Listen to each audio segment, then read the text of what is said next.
Chapter, Taste. Are there lots of Pegasi like you in the realm of the sun goddess? One of the many stallions leaned closer to the fire so that his face lit up in the night. He and his companions gazed eagerly at Rainbow Dash from where they sat in the center of the camp. I was told that there were so many winged ponies to the west that they could summon hurricanes by their sheer flight paths. We Pegasi can do pretty cool things, Rainbow Dash said. She sat on her haunches before the fire, bathed in the mesmerized gazes of so many earth ponies squatting around her. The burning wood crackled and spat ashes beneath her rasping voice, but we're not in the business of starting hurricanes. Now tornadoes we've been known to do. Especially when it comes to gathering moisture for making rain. Wow, even the rain is monitored where you live. Another stallion remarked as his brown-garbed companions murmured in awe.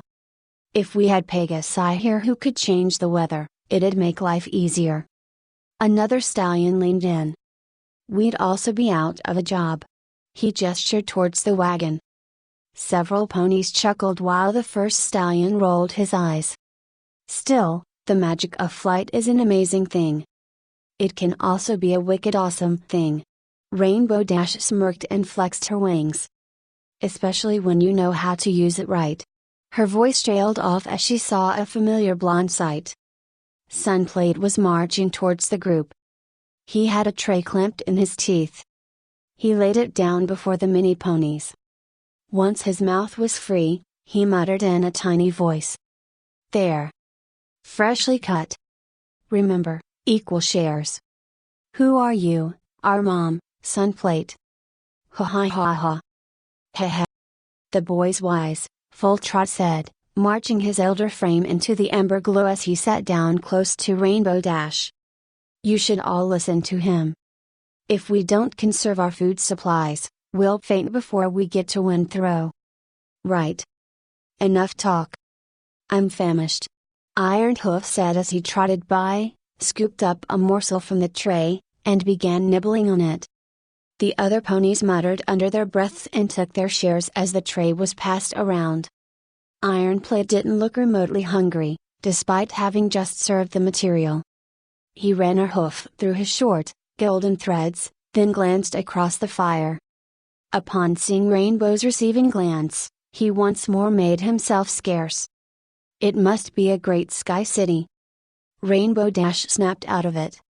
She gazed aside. Huh? Where you come from, Full Trot continued.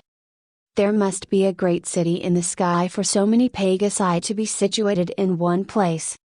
I've been in this world long enough to know that Pegasi like to flock together, which is why we rarely see any of your kind this far out. Rainbow Dash smirked. Well, I guess I'm just the one Pegasus who felt like stretching her wings a bit more. Stratopolis, perhaps? What? The name of your city? Rainbow Dash giggled. Ahem. Number. Stratopolis is a myth. There's a reason why that city supposedly floated away into nothingness. It simply never existed to begin with. Nice to know that Pegasi have a penchant for storytelling as much as Earth ponies. Yeah, if you say so. Rainbow Dash yawned and leaned back as the tray of food was passed around towards them. I come from a place called Cloudsdale. Cloudsdale. It's a large city. I imagine you would have heard of it. Rainbow Dash was distracted. She stared down at the tray as it reached full trot. The morsels were thin strips of black material. She watched steadily as ponies around her casually took the stringy bits of food and shoved it between their teeth while engaging in normal conversation. Full Trot stared at her, taking in her reaction. Rainbow Dash cleared her throat and tried to keep her smile from breaking. You ponies have a nifty kind of a diet around here. She gulped. So, you're equestrian. Rainbow Dash glanced at Full Trot once more, her brow furrowed. Full Trot paused the tray being passed between them. I've been near the borders of the Sun Goddess land. I know that eating meat around there is more than just taboo, it's even a crime in some parts. Yes? I guess you could say that, yes. Rainbow Dash briefly lurched, clenching her jaw as if trying to hold her bile in. Out here, so far from the goddess glory, ponies must work harder to eke resources from the world. It must come as a major shock to a Pegasus such as yourself. Kind of. We're not cannibals, Full Trot said with a calm smile. If that makes you feel any better. Oh. Yesh. I didn't even think of that. Rainbow Dash gulped and stared at Full Trot. Though, I can't help but wonder just what it is. Let's just say, Red Turnip spoke from a few spaces away, there are some cows who talk less than others. The mini stallions chuckled. Rainbow Dash seemed hardly amused. Full Trot saw it. Do not worry. You've been helpful to this caravan, and it is only right that we paid you our respects. He cleared his voice and threw it across the camp. Sunplate? The young pony glanced over from the wagons. Sir? Go into my personal supply. I think there should be some celery in the green container.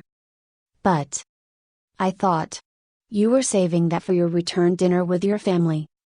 And they'll understand when it was necessary for me to show hospitality to a pony who deserved it. Swiftly, Sunplate, if you could. The pony took a deep breath and nodded. Awkwardly, he shifted through the materials in the rear of the wagon and acquired the green edibles. The further you fly from Austraeoh. Full Trot's voice stole Rainbow's attention again. The more you'll find ponies whose way of life will shock you, maybe even disgust you. And not all creatures you meet will be so willing to accommodate for your sensibilities. Hey! Rainbow Dash chuckled. You say that as if I'm not used to traveling around. Full Trot merely stared at her. She bit her lip and her ears momentarily deflated. Staring into the cosmos and shadows of mountains somehow didn't make her feel this intimidated. I see before me a pony who's terribly young, and yet so terribly far from home. And as old as I am, I've never met a soul who would willfully fly herself away from the realm of the Sun Goddess. All I'm saying is that it makes me wonder. Did you really come all this way to sit down at a camp and be appalled by canned beef? Sunplate suddenly walked up, laying a plate of celery stalks at Rainbow Dash's hooves. Rainbow stared down at them. As Sunplate left, she looked back up at Full Trot. Believe it or not. She smiled gently. Even for some pony my age, I know that there's more than food that a Pegasus lives off of. And that brings me to another point of curiosity. Full Trot smiled gently. Does such a Pegasus come this far for a change of taste, or because Austraeoh no longer has that which used to fill her? Rainbow Dash blinked at that. She had no response. So, instead, she quietly filled her mouth with celery, her gaze falling into the fire.